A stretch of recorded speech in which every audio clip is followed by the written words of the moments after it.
আজকে ঢাকার সিএমএম আদালতে ঢাকার বিভিন্ন ধারার আন্দোলনের সময় হত্যা করা হয়েছে বা শহীদ করা হয়েছে। তাদের হাসিনার সহযোগীদের মধ্যে বিভিন্ন সময়ে তার মন্ত্রিসভার অবৈধ মন্ত্রী কামরুল ইসলাম, তারপরে সলমান এফ রহমান এবং মেনন সহ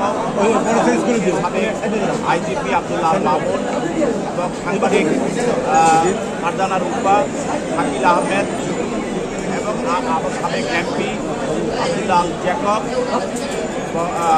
হল নবী নওয়াজ। এই আদালতে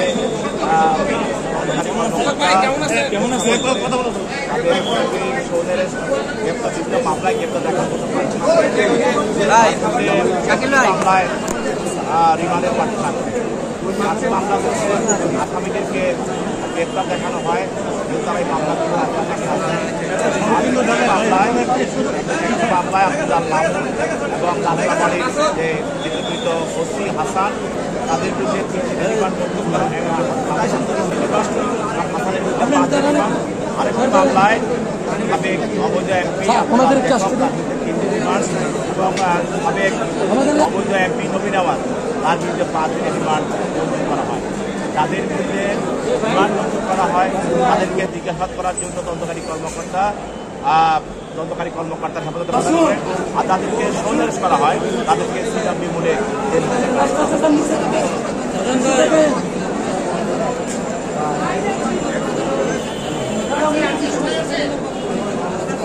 ভাই পায়ে কেমনে ব্যথা পাইলেন?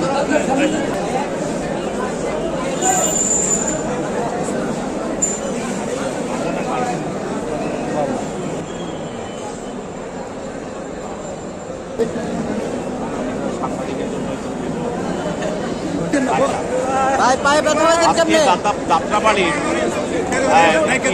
মামলা, এটা হলো গত 5-8-24 তারিখের একটি মামলা। এই মামলায়